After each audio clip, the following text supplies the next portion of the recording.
Hi there. My name is Dale Schaeffer, and I currently serve the church as the district superintendent for the Church of the Nazarene on the Florida district. And prior to that, I served around 20 years as a youth pastor, as a church planter, and then also as the lead pastor of a legacy church in Medford, Oregon, before moving to Florida. And so I want to share with you three practical actions that you can take to be more effective at connecting with new attenders or guests at your church and helping them get connected and integrated into the life of the church. So I think the first practical step that you can take that's really important is that you've got to capture contact information for guests. So when someone comes to your church for the first time, you have to have a simple, repeatable process that helps them to get connected and helps you to get the information you need to follow up with them well. And so, a couple of things that I've found helpful in some churches, one of the great practices you could have is to have pew registers. Now, that may seem kind of old school, but it actually really works. And literally at the end of every row, there's a little register and it's a little book, and everyone passes it down the row and they sign in and they connect with their name and their address and their phone number. And then they leave it there, and you get that information at the end of the service. Now, if you're going to do that and do that well, you have to highlight it during the service. At some point, you have to say, hey, it's time for us to take the pew register and to fill it out and to have everyone pass that down the aisle.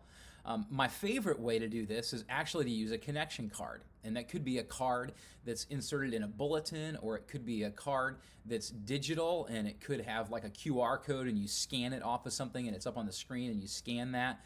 It could be a card that's in the pew back or the seat back, but some kind of a card that everyone gets or has access to in the service. And during the welcomes, when I like to do it, I like to welcome people and say, hey, we're so glad to have you here today. If this is your first time worshiping with us or your first time in a long time, we want to encourage you to fill out that connection card and let us know that you worshiped with us today. And then I like to give a little kind of incentive for people to fill that card out. Not so much like, hey, you'll get a mug when you leave today. One of my favorite things to do is to say, if you'll mark on that card that it's your first time, for every single person that it's their first time, our church will make a donation kind of in your honor to one of our community partners. And on the back of that card, have 2 or 3 of your church's community partnerships, nonprofits that you work with, that you'll make that donation to, and they can mark on there and choose which one that donation will go to. And we like to do like $5 for that. And then to have a welcome center where they can drop that off or they can drop it in the offering. And then following that service, I like to go out to the welcome center or the guest area and just say, hey, if you're here for the first time, I'd love to meet you after the service. And so I'll be out in the lobby following the service, and come introduce yourself, help me to get to know you a little bit. I'd love to answer any questions you have about the church. So I think the first practical step you can take is to get information and try to make a connection with that guest on the very first service. Don't wait like 2 weeks. Then the second practical step you can take beyond getting information and connecting on the day of their visit is to follow up first thing on Monday using the information that they gave you. Now that kind of makes sense, but sometimes we delay, sometimes we don't actually follow up, and this is a place where many churches miss the mark. So what you want to do is on Monday, you want to have a simple process for following up with people that came for the first time. One of the things I love to do is to send a handwritten note from a volunteer that welcomes them and invites them back. Really simple. Very few people get handwritten notes anymore. I like to get it in the mail by the end of the day on Monday. That means they'll get it on Tuesday or Wednesday, and it'll be that reminder for them that they're welcome and wanted back at the church.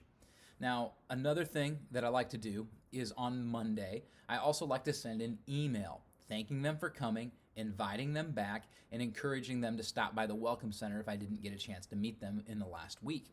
If I remember meeting them, I like to write on there something about our interaction that we had on that Sunday. Now, that's not the end of it. The last thing, and I think this is the most effective thing in Monday follow-up, is I like to call or text every single first-time guest on Monday. If they gave me a phone number, I'm going to try to call them or I'm going to try to text them. The younger they are, the more likely I'll text. The older they are, the more likely I'll call. And basically, this is what I'll say. Hey, this is Dale from New Life Church. And I don't want to take a bunch of your time, and that lets them know right away that this isn't going to be long. I don't want to take a bunch of your time, but I did want to call and say thanks so much for worshiping with us on Sunday. and to ask you if you had any questions about the church I could answer for you. And then I'd let it hang. That takes all of about 30 seconds. Most people will say, hey, thanks for the call, I don't have any questions, and it'll be over within a minute. Every once in a while, maybe like 10, 15% of the time, they'll have a question and I'll get to answer it for them. And then before I get off the call, I'll just say, hey, is there any way I can pray for you today? Probably about 50% of the time, they'll have something that they'll let me pray with them about, and I'll pray with them on the phone. Now, what I found is that somewhere between 50 and 60% of people that I get a hold of, they'll come back to the service the following weekend.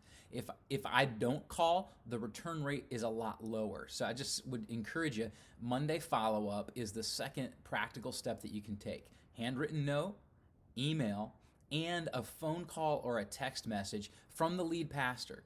Now, the larger the church gets, the harder that is for the lead pastor to do. But I was pastoring a church of around 1,600 people, and I still made time every Monday from 4 o'clock till 5 o'clock to send emails and to make phone calls and to send text messages. I believe it was the most powerful 1 hour of my week in helping people to get connected to the church. More effective than really anything else that I did. Now, the last step that's kind of a practical thing that you can do. So you're going to capture the information in the service. You're going to try to connect that day. You're going to follow up on Monday. And then every month, you're going to schedule a monthly welcome lunch or connection gathering for people that are new to the church to get to know you and to connect with the church.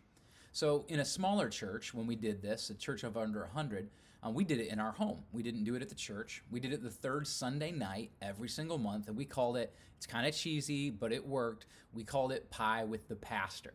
And we would send postcards and invite people. We'd give them a phone call like a week and a half in advance and say, hey, if you're new to the church, come on out. And then we'd promote it like the 2 Sundays before in the service. And we'd invite anyone that's new to the church that had never been to Pie with the Pastor to our house. And when we got there, we'd listen to people's stories. We'd ask them, how was it you came to the church? Who invited you to the church? What made them come back? We'd share our story with them about how God called us to the church, and we'd share about the vision of the church and what people could do to get connected more closely at the church, the classes that we offered, groups that they could belong to, ministries that they could begin to consider serving in. Now, when the church was small, we did it in our house. As the church got larger, over 100, we did it at the church, and we called it a welcome lunch. We still did it the third Sunday every month. We just did it right after church on Sunday morning, and we'd share a small meal together, and we'd follow the same process. We'd hear everyone's story. We'd go around the room. How'd you come to the church? Why'd you decide to come back?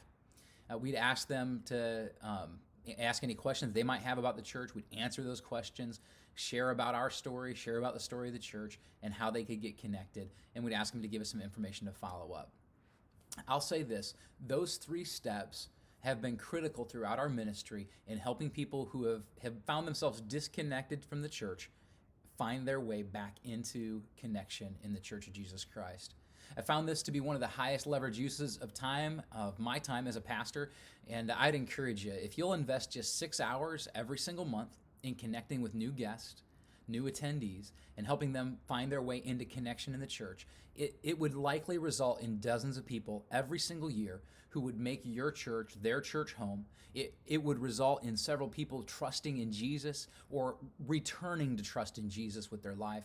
And so I want to encourage you, prioritize connecting with new guests, get their information, connect with them and follow up on a Monday, and host an environment where you can help them to take their next step in finding and following Jesus.